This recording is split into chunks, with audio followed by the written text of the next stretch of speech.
नाशिक शहरामध्ये सुरू असलेल्या सिंहस्थ कुंभमेळ्याच्या विकास कामांच्या पार्श्वभूमीवर नागरिकांसाठी दिलासादायक बातमी समोर येत असून आगामी आषाढी वारी लक्षात घेऊन त्र्यंबकनाका ते सातपूर दरम्यान सुरू असलेल्या व्हाईट टॉपिंग कॉन्क्रीट रस्त्याचं काम अंतिम टप्प्यात पोहोचलं असून येत्या 2 दिवसांमध्ये हा महत्त्वाचा मार्ग वाहतुकीसाठी खुला होणार असल्याची माहिती मनपा आयुक्तांनी दिली आहे।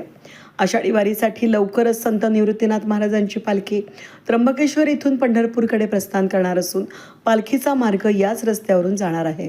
त्यामुळे वारकरी नागरिक आणि वाहन चालकांना कोणतीही अडचण निर्माण होऊ नये यासाठी महानगरपालिकेनं कामाला वेग दिला आहे। आगामी सिंहस्थ कुंभमेळ्याच्या दृष्टीनं नाशिक आणि त्र्यंबकेश्वरला जोडणारा त्र्यंबक रोड हा अत्यंत महत्त्वाचा दळणवळणाचा मार्ग मानला जातो।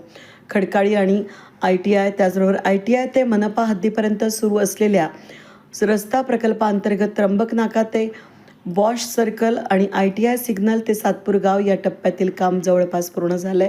या कामाची प्रत्यक्ष पाहणी करण्यासाठी मनपा आयुक्त मनीषा खत्री यांनी स्थळाला भेट देऊन संबंधित कंत्राटदारांकडून प्रगतीचा आढावा घेत रस्त्याच्या कामाची गुणवत्तेची तपासणी केली आहे। अपेक्षित असलेली 180 मिलीमीटर कॉन्क्रीटची जाडीच्या तुलनेमध्ये प्रत्यक्षात 185 मिलीमीटर जाडी आढळून आल्यानं कामाच्या गुणवत्तेवर समाधान व्यक्त करण्यात आले। या प्रकल्पात आधुनिक बॉन्डेड व्हाईट टॉपिंग तंत्रज्ञानाचा वापर करण्यात आला असून विद्यमान डांबरी रस्त्यावर कॉन्क्रीटचा मजबूत थर टाकण्यात आला आहे। आयुक्तांनी उर्वरित अंतिम कामं तातडीनं पूर्ण करण्याच्या सूचना दिल्या असून सध्या रस्त्याची स्वच्छता आणि अंतिम तांत्रिक प्रक्रिया सुरू असून येत्या 2 दिवसात हा रस्ता वाहतुकीसाठी खुला होणार असल्याचं मनपा आयुक्त मनीषा खत्री यांनी सांगितलं।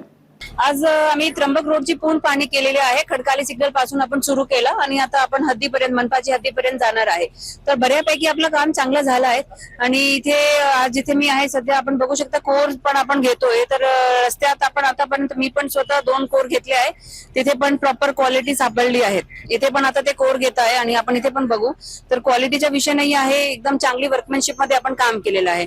1-2 थोडे न्यूज असे आले होते की काही चॅम्बर जे आहे ते वीटकामचे केलेले आहे, त्याबाबत पण मला थोडासा एक हे द्यायचे होता, इन्फॉर्मेशन लोकांना द्यायची होता की जिथे जे वीटकामाचे चॅम्बर जे दिसले आहेत ते न्यूज मध्ये पण आले, ते जे चॅम्बर होते ते टेम्पररी प्रोटेक्शन साठी केले होते, कारण की त्याच्या आजूबाजूला आपण कॉन्क्रीट टाकत होते।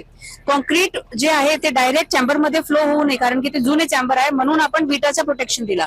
त्याचा आता काही न्यूज मध्ये असं आलं आहे की इथे क्वालिटी चांगली मेंटेन होत नाही आणि विटाचा डायरेक्ट चॅम्बर करताय सिमेंट शिवाय, तर तसा तो तथ्य नाही आहे, तो खरं नाही आहे। आपण तिथे कॉन्क्रीटचाच करणार, जोपर्यंत कॉन्क्रीट सेटल होत नाही तोपर्यंत विटाची प्रोटेक्शन देणे गरजेचे आहे। तशा प्रकारे आता प्रत्येक गोष्टी आपण इथे पाहतोय आणि आपली तयारी आहे की जे वारी येतोय आपली 28-29 तारखेची जी निवृत्तीनाथची वारी इथे होणार, आपण त्यासाठी हे रस्ता आपण चालू करू आणि आपला कुंभाचा पहिला रस्ता आणि खूप मोठा मुख्य मार्ग आहे आणि मनपा ही पहिली अशी एक एजन्सी ठरवेल ज्यांनी त्यांचा एक रस्ता ऍटलिस्ट एक साइडने 50% रस्ता आपण आता चालू करतोय या आठवड्यात। तर आणि वारीपासून आपण त्याची सुरुवात करू, ते आपला म्हणजे एक ते शहराला जे योगदान आपल्याला द्यायचे ते खूप मोठं योगदान होऊन जाईल।